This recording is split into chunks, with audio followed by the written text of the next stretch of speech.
ज्योतिष में विश्वास रखने वाले सभी दर्शकों को ग्रहों के चाल कार्यक्रम में नमस्कार है। इस वीडियो में जानेंगे धनु राशि वालों के लिए 13 मार्च तक, जब तक सूर्य ग्रह तृतीय भाव से गोचर करेंगे और अब शनि ग्रह भी पूर्ण रूप से अस्त हैं। सूर्य शनि की यह युति का प्रभाव और आपके लिए तो कैरियर के भाव का स्वामी बुध ग्रह 6 मार्च से कैरियर भाव को एक्टिव कर रहे हैं। लाभ भाव का स्वामी शुक्र ग्रह भी 7 मार्च को राशि परिवर्तन कर रहे हैं। इस बदलाव के कारण धनु राशि वालों के लिए ग्रहों की क्या कंडीशन बन रहे हैं, मुख्य रूप से इस वीडियो में इन्हीं बातों पर चर्चा करेंगे। यह गणना चंद्र राशि पर आधारित है, यानी जिन जातक के जन्म पत्रिका में चंद्रमा धनु राशि में स्थित है, जहां 9 लिखा है, उस जातक को धनु राशि का जातक कहा जाता है। आप इस वीडियो को लग्न से भी देख सकते हैं।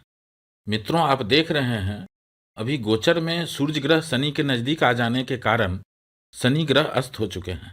यह स्थिति 13 मार्च तक है और उसके बाद धीरे धीरे शनि ग्रह उदय हो जाएंगे और सूर्य शनि का यह कॉम्बिनेशन भी समाप्त हो जाएगा। इसलिए इस वीडियो का समय 13 मार्च तक लिया गया है। 14 मार्च से जब सूर्य ग्रह राहु के साथ चतुर्थ भाव में गोचर करेंगे, तब सूर्य ग्रह खुद अस्त हो जाएंगे, जिसको सूर्य ग्रहण कहते हैं। उस पर अगले वीडियो में डिस्कस करेंगे। मित्रों, अभी हम लोग बात कर रहे हैं सूर्य और शनि ग्रह का जो यह कॉम्बिनेशन बने हैं, और अभी शनि ग्रह 29 फरवरी से 10 मार्च तक पूर्ण रूप से अस्त रहेंगे। शनि ग्रह के अस्त होने का परिणाम तो सभी धनु राशि वालों को जरूर मिला होगा, और जिनको नहीं मिला है उनको भी सूर्य और शनि ग्रह का यह कॉम्बिनेशन का प्रभाव मिलेगा ही मिलेगा।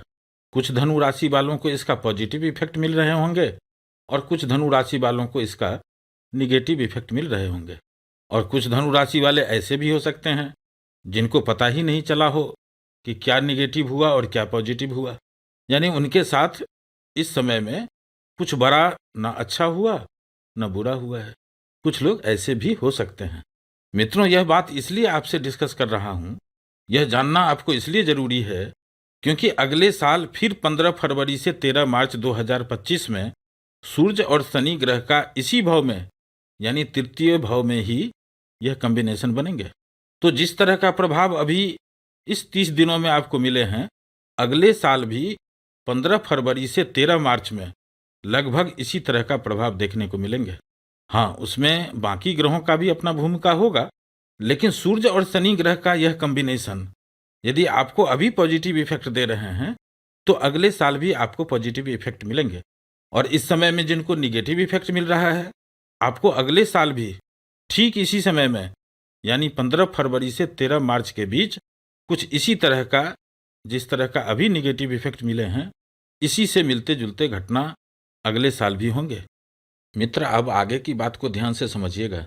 अभी 14 फरवरी से 13 मार्च तक सूर्य और शनि ग्रह की यह कॉम्बिनेशन, और शनि ग्रह जब अस्त भी हो गए हैं, सूर्य शनि के इस गोचर में क्या क्या इफेक्ट हो रहे हैं, आपको किस तरह से प्रभावित कर रहे हैं, यह आप कैसे समझेंगे? क्योंकि इसी समय में बाकी ग्रह भी तो परिणाम दे रहे हैं। इसको भी अभी आगे बताऊंगा, जिससे आपको यह पता चल जाएगा कि अभी सूर्य और शनि ग्रह का यह कॉम्बिनेशन किस तरह का रिजल्ट दिए हैं, और जिनको नहीं मिला है उनको देने वाले हैं, और इससे संबंधित अगले साल भी 1 महीने तक प्रभाव देंगे। क्योंकि अभी शनि ग्रह तृतीय भाव से गोचर कर रहे हैं और इसी भाव में सूर्य ग्रह का यह कॉम्बिनेशन बन रहे हैं, और अगले साल 2025 में भी शनि ग्रह इसी भाव में रहेंगे जब सूर्य ग्रह का गोचर कुंभ राशि में होगा। इसलिए आपको लगभग सेम रिजल्ट मिलेंगे। अभी देख रहे हैं तृतीय भाव में शनि ग्रह तृतीय भाव को एक्टिव कर रहे हैं, और शनि ग्रह की जो 3 दृष्टियां हैं, पहली दृष्टि आपके पंचम भाव पर है, दूसरी दृष्टि आपके भाग्य भाव पर है, और तीसरी दृष्टि 12th हाउस पर है। तो अभी इन सभी भाव से संबंधित कुछ ना कुछ एक्टिविटीज जरूर हुए होंगे, और उसका परिणाम किसी के लिए अच्छा हुआ होगा, पॉजिटिव रिजल्ट मिले होंगे, और किसी धनु राशि वालों को निगेटिव रिजल्ट मिले होंगे। अभी 14 फरवरी से आप याद कीजिए, इस समय में आपको अपने मित्रों से, भाई बहन से संबंधित कुछ न कुछ अच्छा या बुरा, लड़ाई झगड़ा, कहा सुनी, वाद विवाद, मनमुटाव, या फिर मिलना जुलना, काफ़ी दिनों के बाद कम्युनिकेशन होना, बातचीत होना, यानी मुलाकात से, बात से कुछ अच्छा फीलिंग होना, इस तरह के प्रभाव देखने को मिले होंगे। यानी मित्रों से, भाई बहन से संबंधित कुछ न कुछ प्रसंग बने होंगे। यह 30 दिन का एक्सपीरियंस कैसा रहा, इसको याद रखिएगा, क्योंकि अगले साल भी ऐसा होने वाला है। दूसरी बात याद कीजिए, इस समय में अपने पिता के साथ किस तरह का व्यवहार रहा, उनके स्वास्थ्य की क्या स्थिति है। जिस यात्रा को आप काफ़ी समय से टाल रहे थे, वह यात्रा आपको करनी पड़ी। हॉस्पिटल, कोर्ट कचहरी, मुकदमा, सरकारी नोटिस या सरकारी कार्यालय का चक्कर, चाहे अपने लिए या अपने जानने वालों के लिए ही सही, लेकिन क्या इससे आपका वास्ता पड़ा है? तीसरी बात को याद कीजिए, कोई खर्चा, कोई यात्रा जिसको अभी तक टाल रहे थे और अभी तक टल रहा था और इस समय में वह काम करना पड़ा, इस तरह का एक्टिविटीज हुए होंगे। अब आप खुद ही समझ गए होंगे, इसमें जिस काम से आप संतुष्ट होंगे वह काम आपके लिए पॉजिटिव है और जिस काम से संतुष्ट नहीं होंगे वह काम आपके लिए नेगेटिव होगा। लेकिन इससे भी बड़ी बात यह है, जिस बात पर आपको मैं कंसंट्रेट करना चाहता हूं, कि इस तरह की एक्टिविटीज अगले साल भी 30 दिनों के लिए होंगे। सभी धनु राशि वालों को इस बात के लिए मेंटली प्रिपेयर्ड रहना चाहिए। अभी सूर्य शनि की यह युति का प्रभाव सभी धनु राशि वालों पर 4 अलग अलग चरण में प्रभावित हुए होंगे या होने वाले हैं। कुछ धनु राशि वालों को 14 फरवरी के बाद से ही इफेक्ट मिलना प्रारंभ हो गया होगा। कुछ धनु राशि वालों को 20 फरवरी तक इफेक्ट मिला होगा।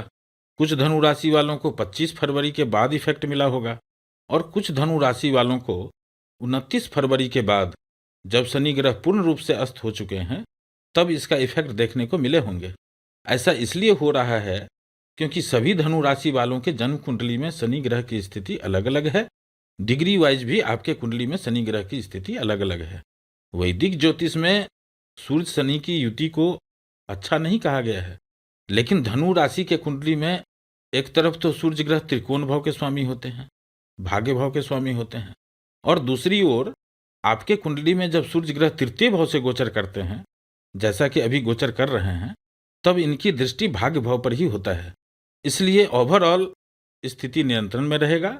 जिनको कुछ निगेटिव इफेक्ट भी मिल रहा है, उनको भी 13 मार्च तक, जब तक यह गोचर प्रभाव है, उसके बाद सब ठीक हो जाएंगे। अब इसी समय में एक और बदलाव हो रहे हैं। 6 मार्च को बुध ग्रह, जो आपके कुंडली में सप्तम भाव और दसम भाव दोनों केंद्र भाव के स्वामी होते हैं, और 6 मार्च से चतुर्थ भाव में गोचर करेंगे। चतुर्थ भाव में बुध ग्रह अच्छे परिणाम देते हैं, लेकिन धनु राशि वालों के लिए अभी जो ग्रहों की कॉम्बिनेशन बन रहे हैं, उसमें बुध ग्रह अच्छे परिणाम नहीं देंगे। खास करके 14 मार्च तक, जब तक सूर्य ग्रह यहाँ नहीं आ जाते हैं, अपने कैरियर के क्षेत्र में सावधानी रखना चाहिए। मोबाइल, कंप्यूटर या ऐसा डिवाइस जिसमें मेमोरी है, इंक्लूडिंग आपका अपना मस्तिष्क भी, आपका ब्रेन भी, इसका ज़्यादा ध्यान रखना चाहिए। 7 मार्च को शुक्र ग्रह भी राशि परिवर्तन करके तृतीय भाव में गोचर करेंगे। शुक्र ग्रह आपको अच्छे परिणाम देने वाले हैं। 7 तारीख के बाद कुछ ना कुछ आपको लाभ जरूर मिलेंगे और धन में वृद्धि करेंगे। यानी यहाँ ग्रहों की जो कॉम्बिनेशन बन रहे हैं, उसमें कुछ न कुछ आमदनी जरूर होंगे। इस तरह के योग बन रहे हैं। फिर मिलेंगे एक नए वीडियो के साथ। नमस्कार।